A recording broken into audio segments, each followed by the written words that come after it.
I was, as many people know, I was a very strong supporter of Senator Sanders. And Senator Sanders believes very much that this is something that in a direction that he wants to take the campaign, and wants to make sure that we position progressive leaders as in very key positions to, at the very least, sway and push the Biden administration as much as possible to improve and better articulate progressive policy. Cost us lives. We have people that don't have access to critical care that they need. I think it's really important that we rally behind our Democratic nominee in November. One of the aspects of due process is that we have to hear these things out, and he should certainly not be confirmed before this is explored.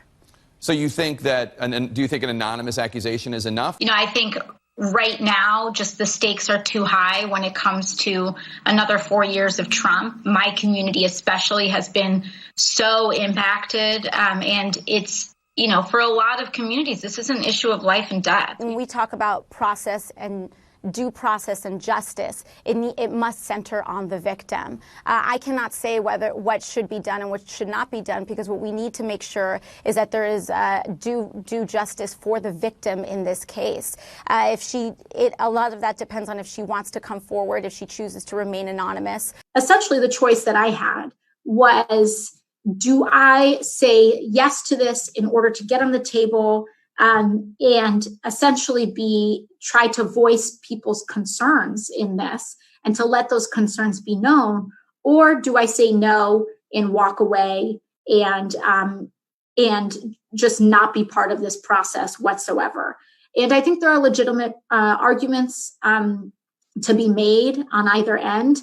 But ultimately, one, I was, as many people know, I was a very strong supporter of Senator Sanders. And Senator Sanders believes very much that this is something that in a direction that he wants to take the campaign, and wants to make sure that we position progressive leaders as in very key positions to, at the very least, sway and push the Biden administration as much as possible to improve and better articulate progressive policy. And I think the thing that ultimately swayed me was that I convened a group of activists and folks from the movement and said, what do you think? And I think one of the things that was just kind of said was, listen, it might just be better to be in this room than not be in this room. And so I'm not here to make grand promises and say that this task force is going to change the world, because that fundamentally does not fit with my theory of change. I don't believe that change happens in panels and task forces and rooms with people with big titles. I believe that change happens in the streets, and it happens with everyday people organizing en masse.